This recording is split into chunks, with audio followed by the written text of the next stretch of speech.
senior offensive lineman from Hudson, North Carolina, and senior safety Nick Ross of Marietta, Georgia. We'll begin with opening remarks from Coach Clark, and then we'll take questions for Coach and for the student athletes. Thank you. Again, what a great song. It's Luke Combs, another App State grad, probably the hottest name in all of country music, and we're glad to call him an App State Mountaineer. If you haven't seen him in concert, you ought to.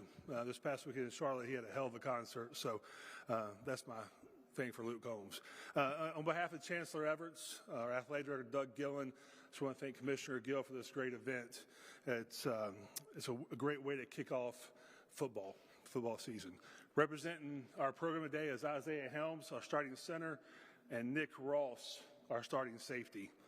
And with these Sunbelt Media Days, it is definitely kicking off football. It feels right, and we're excited to get started next week.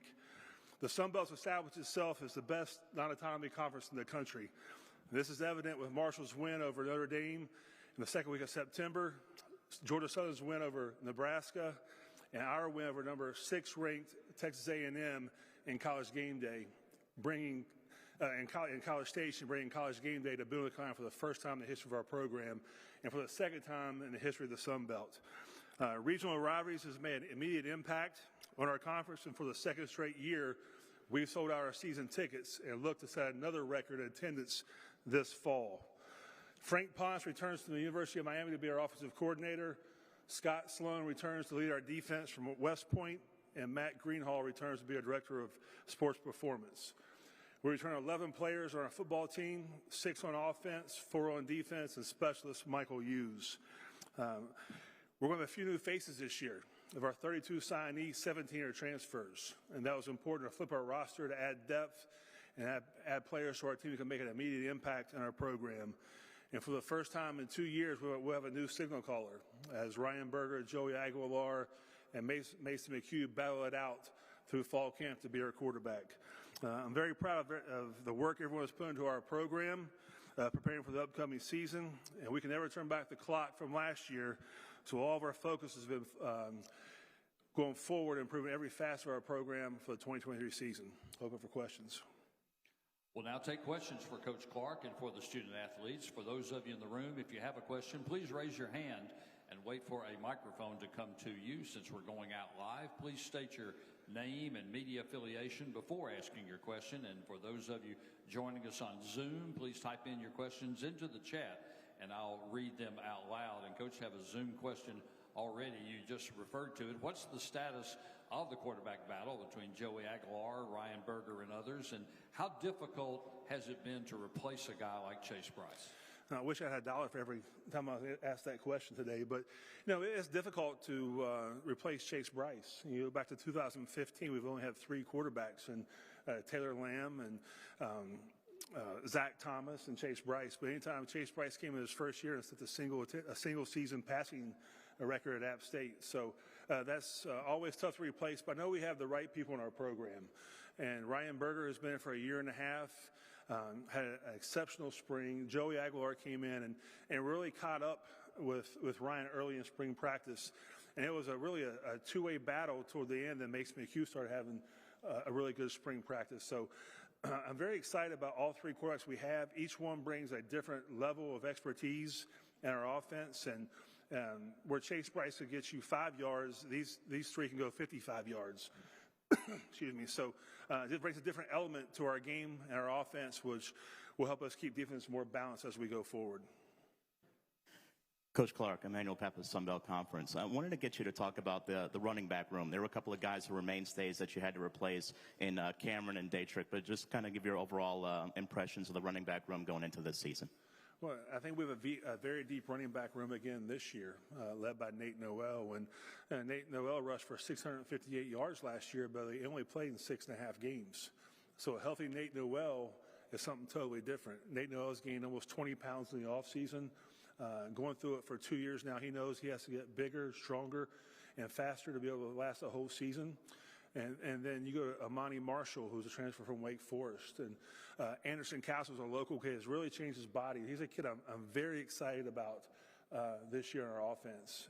And his goal is to get 0 negative yard plays in the running game. And then you have Kanye Roberts, who's a redshirt freshman. And again, I think we're very deep in that room, but I believe it starts up front. And it doesn't matter how good our running backs are. If we're not good up front, then we will have issues. And a perfect example is Isaiah Helms. We returned 3 of the 5 starting offensive linemen this year up front who have multiple years of starts under their belt.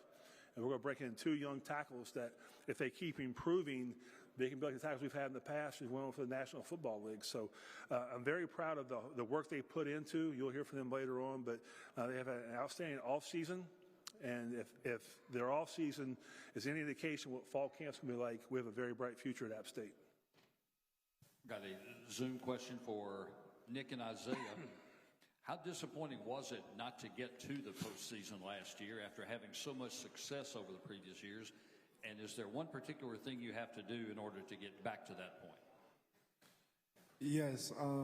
Obviously, we know a 6-6 record is not the Appalachian standard, and we expect nothing less but championships. So it was very disappointing. One thing that we have learned is that we just need to reset and focus on the future, not dwell on the past. So that's the biggest thing that we learned from the whole situation. And one thing to take about it is that Coach Matt Greenhall is going tremendously hard in the weight room, and he's pushing us every day to be the best men that we can be and get us ready for the season coming forward. Coach Kevin Foote, Acadiana Advocate, to kind of piggyback on that, when y'all looked as coaches, looked on film, were there 1, 2, 3 main things that, man, we just didn't do well enough in this area that we've got to improve on to keep from being 6-6 again? Yeah, you really don't have time to reflect till late February, early March, because recruiting never ends. So when you had a chance to kind of reflect of what was going on in all 3 phases. And there wasn't offense, defense, special teams. It wasn't just one. There's one thing: we had to be able to finish football games. We lost 5 games by less than a touchdown. And then our conference has gotten better from top to bottom. And the margin of error in our conference right now is 0. 1 turnover here, 1 negative play, 1 missed tackle can be the difference between a win or a loss. So you have to look the bull between the horns sometimes. And we were a 6-6 football season, 6-6 football team last year. But again, I know our players, I know the coaches have reset. I know Nick mentioned that earlier. This is not a rebuild. It's not a reload. It's a reset, get back to where we want to be, and get ready for the 2023 season. Got a question for Isaiah. Isaiah, since the running game is such a part of Appalachian State's tradition, how important is it for you guys to have a good year? Oh, yeah. The offensive line is where it happens. If we don't have a good offensive line, we can't run the ball. If we can't run the ball, we can't win games. Running football is where we're going to win. Coach, you were among the best rushing teams in the country last year. You've got experience there. Could that take some of the pressure off the quarterbacks early in the year?